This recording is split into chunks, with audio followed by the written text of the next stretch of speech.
July 2023 video horoscopes for the 12 signs with me, Lada, from Astrolada.com. I'm so excited. July, we have some of the most karmic configuration in the sky.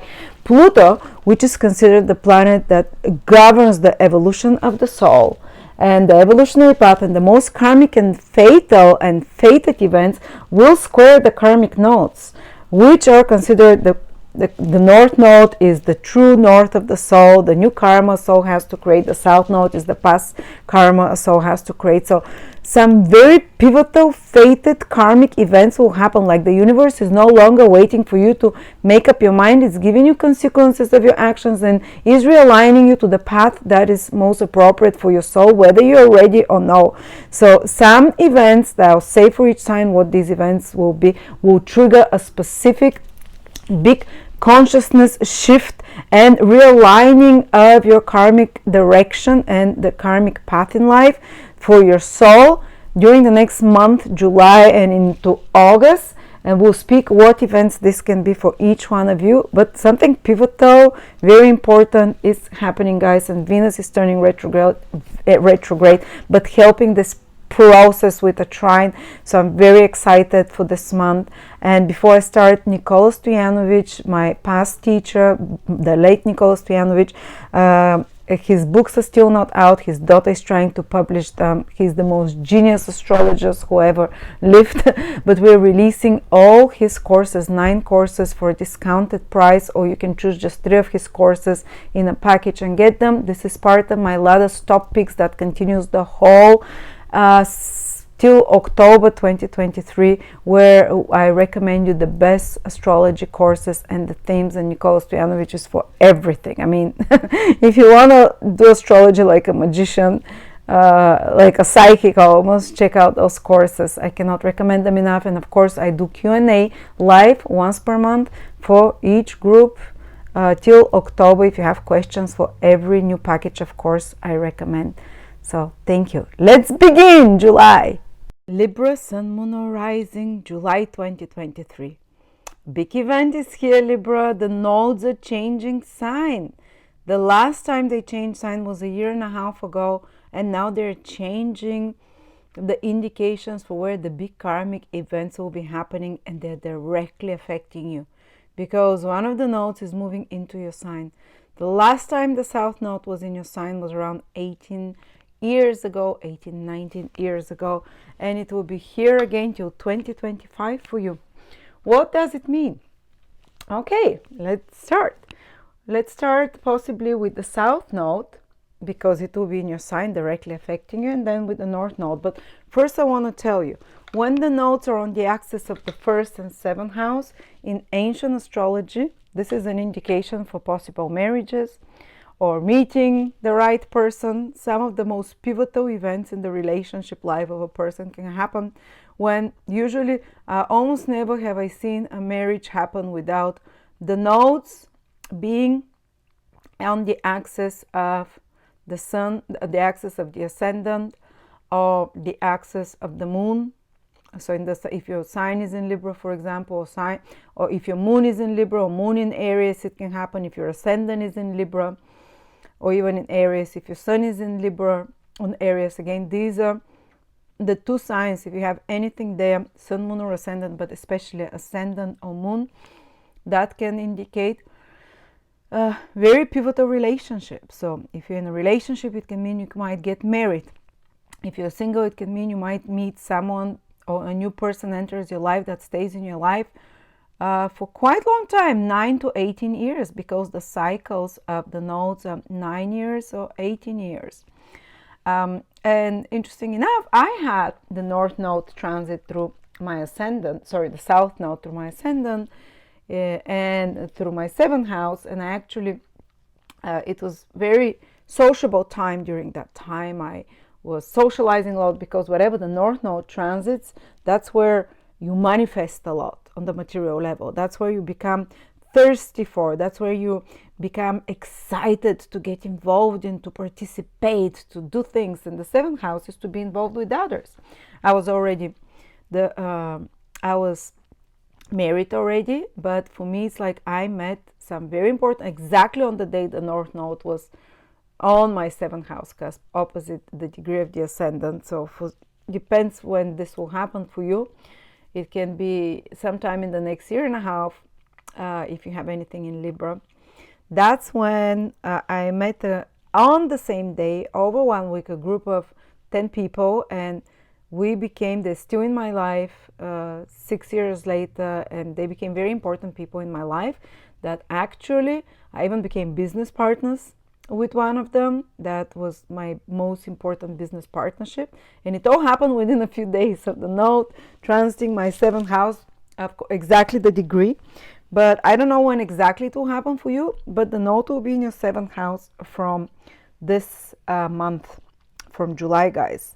So depending if you're late degree Libra, say born in the last 2-3 degrees of Libra, it will happen for you in July and August already. But if you're a bit earlier degrees, it might happen in a year and a half. But the whole time, there will be increased communication, socializing with others, because the node, the North Node, will be in your 7th house, which is a social house. They can be, as I said, it can be fated events in regards to relationship, marriage. My first marriage happened during a node transiting my sun the same year. So, and then I met my partner, my next partner, during the same year when the nodes was still on the axis of my sun ascendant, on my sun axis. So it can be a sun, ascendant, or moon in Libra. That it indicates very important year for relationships for you in some way, fated, big. And usually the people that will enter your life now, whether they're romantic partners or whether they're business or friends or just acquaintances, because 7th house can do any of those one-on-one interactions, they will carry Rahu energy. What is Rahu? Ambitious, driven, worldly, glamorous, some of them. I remember that was the night when I met when Rahu was in my 7th house, exactly on the cusp. I met around 30 or 40 people that were the elite of the country I was in, all the celebrities, all the musicians, movies, actors, people that I've known all my life, like seen on the cinema. And I was like, oh, because Rahu can give you such experiences with when it's in the 7th house, meeting famous or, not necessarily in Aries, but people that are glamorous, people that can bring something to you. And especially in Aries, they'll be very driven people. There'll be people that are ambitious, people that are initiate things. So they can be, you can form some business partnerships as well during this period that really push you, because Libra needs a little bit of a push always. And they get it usually through a partnership. And now such kind of charismatic, driven, ambitious partners can appear in your life. Again, not just sexually, but in a very just for business or for collaboration, that can pull you out and push you forward. And I remember having the North Node in my 7th house. I had a very ambitious manager pushing me. So for some of you, it can play out like that. And I had a couple of very ambitious partners, because I partner with hundreds of people. Two of those partners were so ambitious, they're pushing me to work harder, to explore new horizons. It was crazy. And they lasted for many years after that, those partnerships. So you'll be meeting some interesting people. Just be careful, because the North Node sometimes can be misleading. Sometimes it can be, very shiny outside, but inside it might have vested interests, because that's what I've seen in the astrological practice. But it's the North Node has a little bit of a predatory energy, and sometimes such kind of people can push us out of our shell, can bring us out to pursue more, especially since with the South Node in your sign, Libras, you become more withdrawn. You personally become more shy even. You personally become more spiritual. You personally don't want to be so much in the limelight. But someone, through Rahu in the 7th house, draws you out and pushes you into more daring positions or into overcoming yourself in some way. So sometimes partners, even if they're not like the most, with the most noble reasons, they can play an important role to teach you something, to get you out of your skin, to get you moving forward, out of your, not skin, but out of your comfort zone, and to get you moving forward. So ambitious, charismatic, driven, athletic people around you, but also falling in love with someone, which is very much 7th house, can motivate you to change. It's almost like, or something might be changing, a big change in the life of your partner that pulls you in the direction they're going. And with the South Node currently in your 1st house, you kind of have to agree and go wherever the other takes you, because the North Node is the active part, the South Node in your sign is the passive part. So it's a little bit like the passive energies in you. You're definitely becoming more spiritual. I've seen people have spiritual, mystical experiences with the South Node, even on their 1st house. Visions, much easier to leave your body astrally, to travel, much easier to meditate. So if you're in any of those activities, so even if you're not, they might happen to you with the South Node in the 1st house. But also, there is a kind of a very interesting aura around you when the South Node is in the 1st house, because you almost become like it empties you. The South Node has emptying energy because it's the tail of the snake, of the dragon, and others start projecting onto you their fantasies, their whatever they want, so you can become much more popular.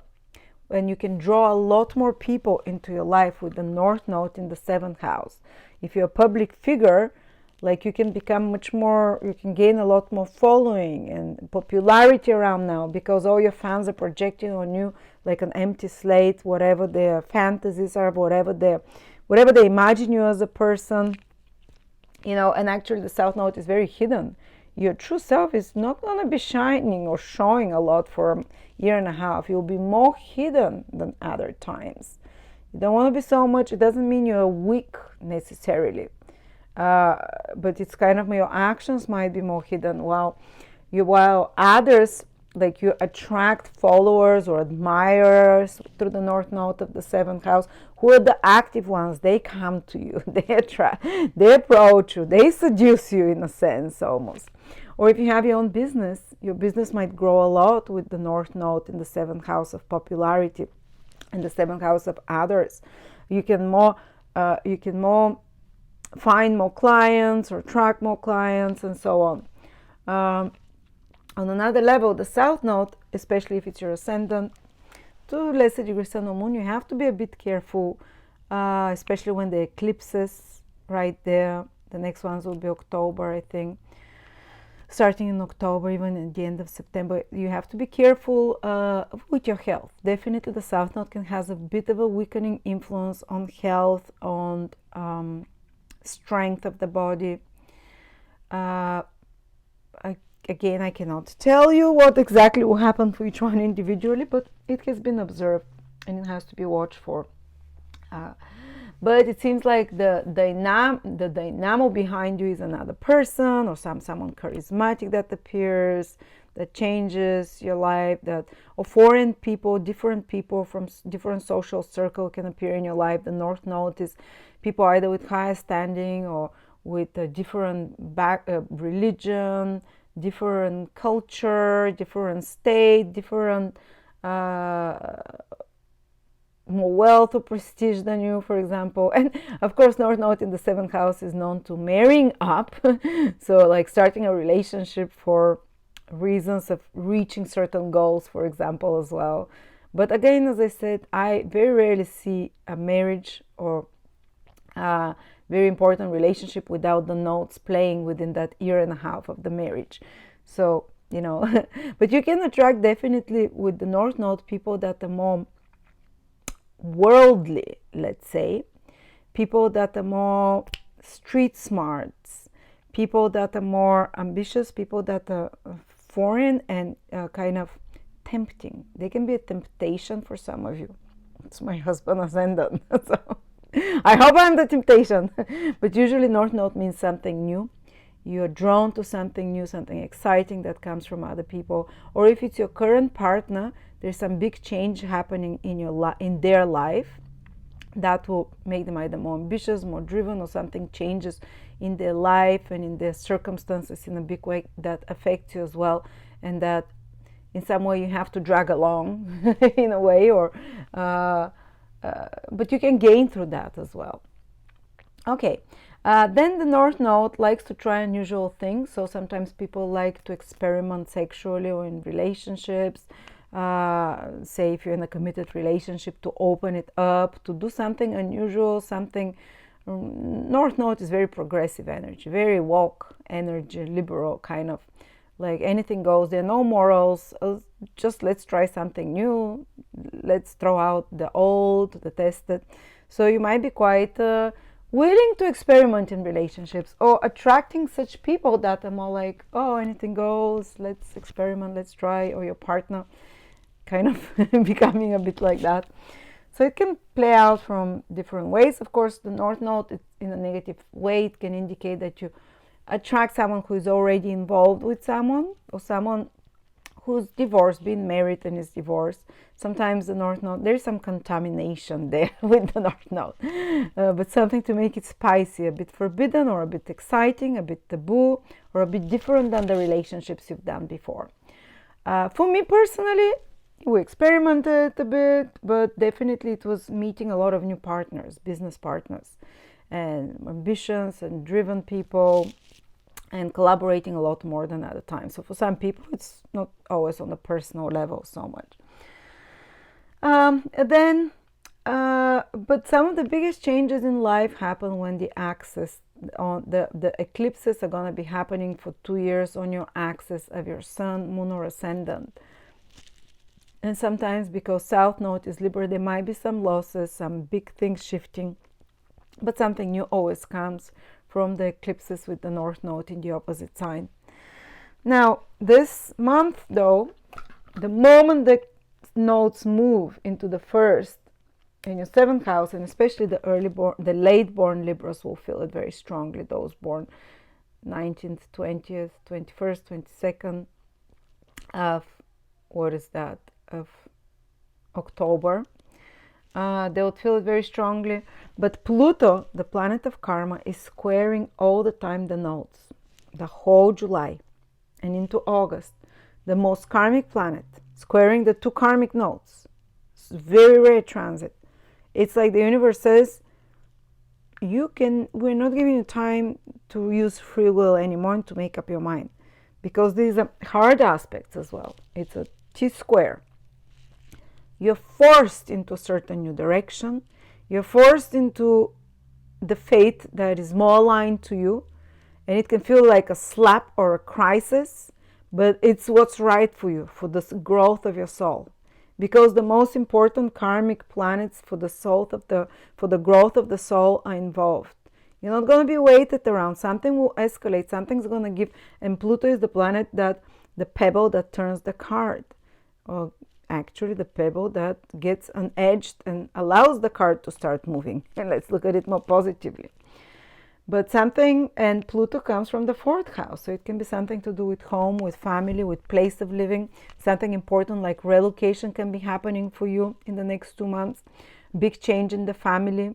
You can think what it is. Even some kind of crisis in the family that feels like a crisis, but it pushes you to make a huge change with yourself personally. The South Node in the 1st house, how your lifestyle, how your health is, your decisions for yourself in the future, and with your partnerships, the 7th house.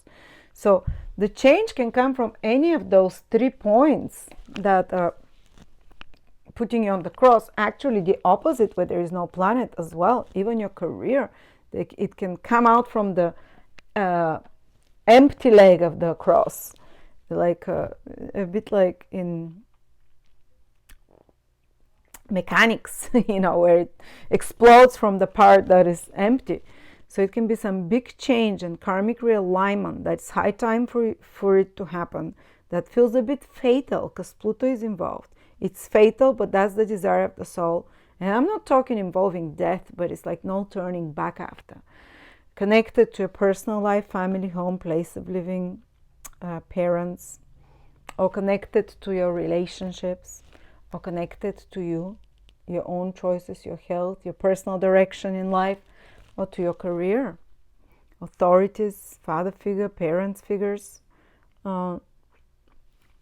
what you want to do. So some 2 months, there can be a big realignment there of those themes and big changes. What is helping you throughout this whole process is Venus making a sextile to the south node and a trine to the north node in your 7th house. The whole month Venus stays around those degrees, and it's helping you, and into August as well, which is great. What is helping you? Venus. You are helping yourself. Venus is in the 11th house. Friends might help you.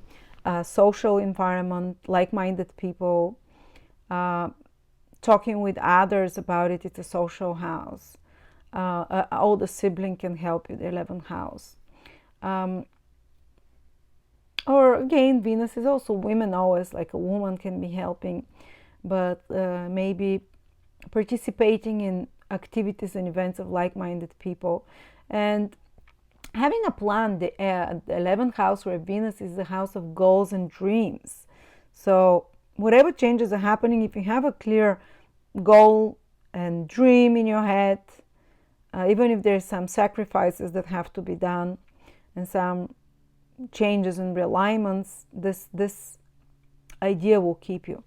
Well, Venus, though, will be in your 11th house till October, so very social time of friends, of socializing with others. And Venus turns retrograde on the 22nd of July and will be the whole August retrograde. So you might reconnect with loved people from the past, with friends from the past. You might go back to places you've liked before, because Venus, of course, is you returning retrograde. Let me see, Venus also can indicate that you're, when it's starting turning retrograde in the 11th house, that 11th house is your income, and you might be working extra hard to improve your income in some way, that the final results you might see towards the autumn when Venus turns direct, September, October onwards. So you might be changing something, researching something, seeing alternative paths on how to change your income, or revisiting some of your long-term goals and dreams and plans, some of your long-term goals, replanning them, restructuring them, re-examining them, and thinking, should this stay? Maybe I should shift a little bit my goals here and there. This is what a retrograde Venus day can do. But also, of course, Venus rules your 8th house, investments. You might be rethinking, and it goes in the 11th house of income. You might be rethinking some of your investments or stock market, or your partner's finances might be going under revision. That affects you and your income in some way, and your long-term goals, maybe for good. Venus is a good planet. Even when retrograde, even if there's some changes that always feel uncomfortable making changes and having to look for alternatives because something is not working as well, but the final result, whatever it is, can be fantastic. Also, you might be rethinking some of your certain friendships. And you might be rethinking whether a friendship or participation in a social group or online or in a membership or subscription somewhere is worth your time and energy. The retrograde period gives us this time for retrospection, maybe culling up a few of those connections that are not necessary, or deepening them, reconnecting with clients you have and followers. The 11th house rules followers, clients. You see how the themes also, the 7th house is also other people and can be clients and others and following. So is the 11th. And you have two highly supportive influences there. The North Node, which expands, magnifies Venus, which again is beneficial overall and should be beneficial for your gains and income overall. By, let's say, by the autumn, you should see that. How they're helping, especially if you're a public figure or business figure where you have to interact with others. So my advice for the whole summer for all of you Libras is go out of yourself, reach out, communicate with others, make friendships, reconnect with old friends you haven't been in touch with. You'll probably, even without making an effort, be meeting some of them. But at the same time, while you're reconnecting with old people during Venus retrograde from your life, you'll be making new people and attracting new people with the North Node in your 7th house. So if you're Libra rising, or the Sun as well, I guess, and the Moon, Your strategy for success this summer, in July and in August, and I would say even for much longer after that, is to collaborate, to connect with others, with like-minded or whatever, because you'd get a helping hand, or you'd get some support or protection or opportunities coming to you from others. There you go. Thank you so much.